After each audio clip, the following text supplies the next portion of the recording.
Hello दोस्तों, मैं राजा स्वागत करता हूं आपका आरसी क्लासेस में। और आज मैं आपको पढ़ाने जा रहा हूं जनपद नैनीताल भाग 5। इससे पहले मैंने इसके 4 पार्ट पढ़ा दिए हैं। अगर आपने वो चारों पार्ट नहीं देखे हैं तो प्लीज उत्तराखंड के प्लेलिस्ट में जाकर वो आप देख सकते हैं। और आज हम पढ़ेंगे जनपद नैनीताल भाग 5। लेकिन दोस्तों, अगर आपने हमारा चैनल सब्सक्राइब नहीं कर रखा है तो प्लीज उसे सब्सक्राइब करें और ज्यादा से ज्यादा अपने दोस्तों के साथ उसे शेयर करें। और उत्तराखंड जीके के लिए प्रतिदिन 8 बजे हमारे चैनल के साथ जुड़ना न भूलें। तो आइए आज की क्लास शुरू करते हैं। आज हम पढ़ने जा रहे हैं जनपद नैनीताल भाग 5। इसमें मैं आपको कुछ इंपॉर्टेंट पॉइंट बताऊंगा और साथ साथ आपको इसमें प्रमुख स्थलों की जानकारी दूंगा जो उत्तराखंड की परीक्षाओं के लिए बहुत महत्वपूर्ण है। तो सबसे पहले हम पढ़ेंगे रामनगर के बारे में। इसमें मैं आपको point two point important point बताऊंगा जो परीक्षाओं की दृष्टि से महत्वपूर्ण है। और ये एक शॉर्ट वीडियो होगा, मैं आपको बस पॉइंट बताने जा रहा हूं ताकि आप इसको एक बार देखें और 2-3 बार रिवीजन करने पे आपको सब कुछ याद हो जाएगा। तो रामनगर, तो सबसे पहला है इसमें रामनगर को किसने बसाया। तो रामनगर को बसाने का श्रेय जाता है कमिश्नर रेमजे को। किसको? कमिश्नर रेमजे को। और इन्हीं के नाम पर बाद में इसका नाम रामनगर पड़ गया था। और ये कब बसाया गया? 1850 ईस्वी में कमिश्नर रेमजे द्वारा आपका रामनगर बसाया गया था। और रामनगर किस नदी के तट पर स्थित है? तो कोसी नदी के तट पर स्थित है आपका रामनगर। और इसको पश्चिमी कुमाऊं का प्रवेश द्वार भी कहते हैं। इंपॉर्टेंट पॉइंट है। और महाभारत काल में इसका नाम था आपका अहचतु। इंपॉर्टेंट पॉइंट है, ऐसे क्वेश्चन पूछ ले जाते हैं। और यहाँ एक सीतावनी है जो एक आस्था का केंद्र है। पूछा जा सकता है कि सीतावनी कहाँ है, तो आपका रामनगर में स्थित है। नेक्स्ट है इंपॉर्टेंट पॉइंट गर्जिया देवी मंदिर। तो गर्जिया देवी मंदिर आपका कहाँ स्थित है? रामनगर में स्थित है। और पूर्व में इसका नाम था उपटा देवी मंदिर। और ये कोसी नदी के बीचों बीच स्थित है। पूछा जा सकता है गर्जिया देवी मंदिर किस नदी के तट पर स्थित है या किस नदी के बीच स्थित है? तो कोसी नदी के बीच पे स्थित है। और गर्जिया के पास ही एक स्थान है आपका ढिकुली। इंपॉर्टेंट क्वेश्चन है और उत्तराखंड की परीक्षा में पूछा गया है। तो ढिकुली आपका कत्तिरियों की राजधानी हुआ करती थी। इंपॉर्टेंट है, पूछा जा सकता है। और गर्जिया के पास ही आपका वाल्मीकि आश्रम के अवशेष आज भी बचे हुए हैं। और कमिश्नर रेमजे, यहाँ के स्थानीय लोग इनको रामजी साहब पुकारते थे। और परिणाम स्वरूप इस नगर का नाम रामनगर भविष्य में पड़ गया। उम्मीद करता हूं ये पॉइंट आपको समझ में आ चुके होंगे। अब हम पढ़ेंगे next important topic, Corbett national park. Important है उत्तराखंड के साथ साथ ऑल इंडिया एग्जाम के लिए भी। तो कार्बेट नेशनल पार्क की स्थापना कब हुई? 1936 में। और यह देश व एशिया का पहला नेशनल पार्क है। बहुत इंपॉर्टेंट और बहुत बार ये क्वेश्चन पूछा जा चुका है। तो देश व एशिया का पहला नेशनल पार्क तो कार्बेट नेशनल पार्क, इसकी स्थापना हुई आपका 1936 में। लेकिन जब इसकी स्थापना हुई 1936 में तो इसका नाम था हैली नेशनल पार्क। और 1947 जब भारत स्वतंत्र हुआ, भारत आजाद हुआ, इसका नाम बदलकर कर दिया गया रामगंगा नेशनल पार्क। ये भी पूछा जा सकता है।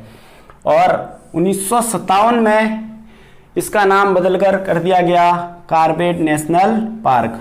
बहुत इंपॉर्टेंट है, इनमें से अक्सर क्वेश्चन बन जाते हैं। और इसका क्षेत्रफल आपका 520 वर्ग किलोमीटर। उत्तराखंड की परीक्षाओं में पूछा गया क्वेश्चन। और ये 2 जनपद नैनीताल और पौड़ी जिले में क्या है? फैला हुआ है। और इंपॉर्टेंट पॉइंट है, बहुत टाइम रिपीट क्वेश्चन है ये। 1973 में देश का प्रथम tiger reserve Corbett national park. और उत्तराखंड में सर्वाधिक पर्यटक आते हैं आपका कार्बेट नेशनल पार्क में। दूसरे नंबर में आपका फूलों की घाटी, फिर आता है आपका राजाजी नेशनल पार्क। और इसके पूर्व में रामगंगा नदी बहती है। और इसमें देखिए एक पॉइंट है ढिकाला, ये क्वेश्चन पूछा भी गया है। तो ढिकाला को कार्बेट पार्क का हृदय स्थल कहते हैं। तो कार्बेट पार्क का हृदय स्थल आपका ढिकाला। नेक्स्ट है पार्क के मध्य में पार्टी दून स्थित है। ये क्वेश्चन पूछा जाता है कि किस नेशनल पार्क के मध्य में पार्टी दून स्थित है? तो आपके कार्बेट नेशनल पार्क के। नेक्स्ट इसमें 2012। तो कार्बेट पार्क के चारों तरफ 500 मीटर के दायरे में साइलेंस जोन घोषित किया गया। इस एरिया में मनुष्य नहीं जा सकते हैं। और है आपका लास्ट 2013 कार्बेट नेशनल पार्क में स्पेशल टाइगर प्रोटेक्शन फोर्स का गठन किया गया और सन है इसका 2013। उम्मीद करता हूं कार्बेट नेशनल पार्क आपके समझ में आ चुका होगा। अब इसमें नेक्स्ट इंपॉर्टेंट पॉइंट है या प्रमुख स्थल है कालाडूंगी, जिसको हम छोटा हल्द्वानी भी कहते हैं, और यहाँ जिम कॉर्बेट संग्रहालय स्थित है। बहुत इंपॉर्टेंट पॉइंट है ये, और ये बहुत टाइम उत्तराखंड की परीक्षाओं में पूछा गया क्वेश्चन भी है। तो जिम कॉर्बेट संग्रहालय आपका कहाँ स्थित है? कालाडूंगी, जिसको हम क्या कहते हैं? छोटा हल्द्वानी भी कहते हैं। नेक्स्ट है इसमें काली चौड़ मंदिर, तो यह माँ काली को समर्पित है, और कहा जाता है कि शंकराचार्य जी सर्वप्रथम यहीं आए थे। तो शंकराचार्य जी के बारे में मैंने आपको कल की वीडियो में पढ़ा दिया था। तो शंकराचार्य जी सर्वप्रथम कहाँ आए थे? काली चौड़ मंदिर, जो काठगोदाम में पड़ता है। नेक्स्ट है आपका देव स्थल आर्यभट्ट प्रेक्षण विज्ञान एवं शोध संस्थान एरीज देव स्थल में एशिया की सबसे बड़ी दूरबीन की स्थापना की गई है। तो एशिया की सबसे बड़ी दूरबीन की स्थापना कहाँ है? देवस्थल नैनीताल में। 3.6 मीटर व्यास का टेलीस्कोप यहाँ पर स्थित है। नेक्स्ट है आपका मुक्तेश्वर, इससे भी एक क्वेश्चन बहुत इंपॉर्टेंट है जो अक्सर उत्तराखंड की परीक्षाओं में पूछ लिया जाता है। तो मुक्तेश्वर, जिसको हम मूक शहर या साइलेंट सिटी भी कहते हैं, 1890 में यहाँ भारतीय पशु चिकित्सा शोध संस्थान की स्थापना की गई। तो पूछा गया क्वेश्चन है भारतीय पशु चिकित्सा शोध संस्थान कहाँ स्थित है? मुक्तेश्वर, स्थापना 1890। नेक्स्ट है आपका शीतला माता मंदिर, तो शीतला माता मंदिर आपका कहाँ पड़ता है? काठगोदाम में पड़ता है, जिसको हम सीताल माँ भी कहते हैं। कहा जाता है कि अगर जैसे चेचक और इत्यादि रोग हो जाते हैं तो यहाँ मंदिर में जाकर वो सब ठीक हो जाते हैं। दोस्तों अब हम पढ़ेंगे जिले के प्रमुख संस्थान। ये भी उत्तराखंड की परीक्षाओं में अक्सर पूछ लिए जाते हैं, और कुछ क्वेश्चन इसमें आज तक उत्तराखंड की परीक्षाओं में पूछे भी गए हैं। तो अब हम पढ़ेंगे जिले के प्रमुख संस्थान। सबसे पहला है उत्तराखंड विद्यालयी शिक्षा परिषद, स्थापना 11 दिसंबर 2008, और यह आपका रामनगर नैनीताल में स्थित है।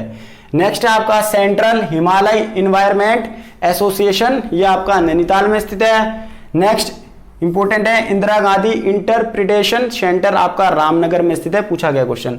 और इंपॉर्टेंट है, ये भी पूछा गया 2-3 बार, राष्ट्रीय पादप एवं जैविकीय अनुसंधान ब्यूरो, यह आपका निगलाट भवाली, और भवाली नैनीताल में स्थित है। नेक्स्ट है आपका, ये भी पूछा गया है, राष्ट्रीय शीत जल मत्स्य अनुसंधान संस्थान, आपका भीमताल में स्थित है।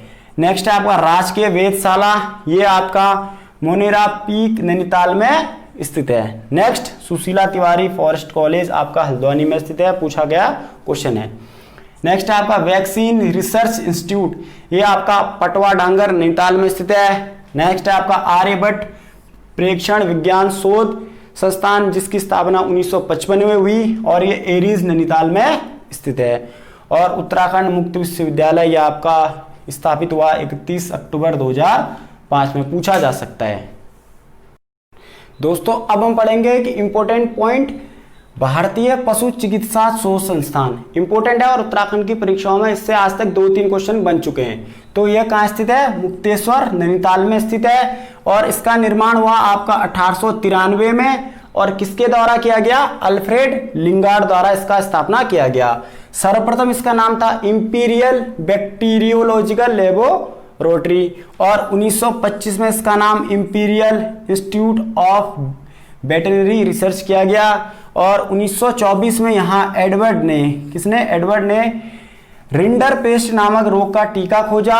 और एक इंपॉर्टेंट है रानीखेत बीमारी, उत्तराखंड की परीक्षाओं में साथ साथ इंडिया के एग्जाम में पूछा गया क्वेश्चन है। तो रानीखेत बीमारी का संबंध है मुर्गियों से, और इस टीके का आविष्कार भी आपका यहीं पे हुआ था, और स्वतंत्रता के बाद इसका नाम भारतीय पशु चिकित्सा शोध संस्थान कर दिया गया। दोस्तों अब हम जानेंगे एक इंपॉर्टेंट टॉपिक, आर्यभट्ट प्रेक्षण विज्ञान शोध संस्थान, जिसको हम एरीज भी कहते हैं, इसके बारे में हम इसका इतिहास जानेंगे, जो उत्तराखंड की परीक्षाओं के लिए बहुत इंपॉर्टेंट है। तो इसका गठन कब हुआ? 1954 में, और कहाँ हुआ? वाराणसी यूपी में हुआ, और तब इसको राजकीय वेधशाला के रूप में गठित किया गया, और यह एक तारा व भौतिकी संस्थान है। नेक्स्ट है इसमें 1955, तो 1955 में यह नैनीताल के शेर का डांडा में लाया गया, स्थापित हुआ 1954 में। 55 में नैनीताल के शेर का डांडा में लाया गया, और 1961 में यह मनोरा पहाड़ी नैनीताल में स्थानांतरित कर दिया गया और 2004 से यह एक स्वायत्त संस्थान बनाया गया। तो 2004 में इसको स्वायत्त संस्थान बना दिया गया और 2016 में यहाँ देवस्थल से एशिया का सबसे बड़ा ऑप्टिकल दूरबीन चलाया जा रहा है और यह भारत प्लस बेल्जियम के सहयोग से बनाया गया था। इसमें लास्ट पॉइंट है उच्च शिक्षा निदेशालय उत्तराखंड की परीक्षाओं में पूछा गया क्वेश्चन। तो ये आपका हल्द्वानी नैनीताल में स्थित है। तो दोस्तों इसी के साथ आज की क्लास हमारी यहीं पे समाप्त होती है और जनपद नैनीताल भाग 5 यहीं पे समाप्त होता है। और हमने इन 5 वीडियो में जनपद नैनीताल को विस्तार पूर्वक पढ़ लिया है। उम्मीद करता हूं आपने वो सभी पाठ देख लिए हैं। अगर आपने नहीं देखे हैं तो प्लीज उत्तराखंड के प्लेलिस्ट में जाकर 5 भाग आपने देख लेने हैं। और नेक्स्ट टाइम हम पढ़ेंगे जनपद पिथौरागढ़ विस्तार पूर्वक। तो प्लीज हमारे चैनल के साथ बने रहें और उत्तराखंड जीके के लिए सुबह 8 बजे हमारे चैनल के साथ जुड़ना न भूलें। और अगर आपने हमारा चैनल सब्सक्राइब नहीं कर रखा है तो प्लीज उसे सब्सक्राइब कर लें और नोटिफिकेशन बेल ऑन कर लें और ज़्यादा से ज़्यादा अपने दोस्तों के साथ इसे शेयर करना ना भूलें, क्योंकि ये एक फ्री वीडियो चैनल है और इसमें हम उत्तराखंड को विस्तार पूर्वक पढ़ रहे हैं। तो मिलते हैं नेक्स्ट क्लास में, तब तक के लिए जय हिंद।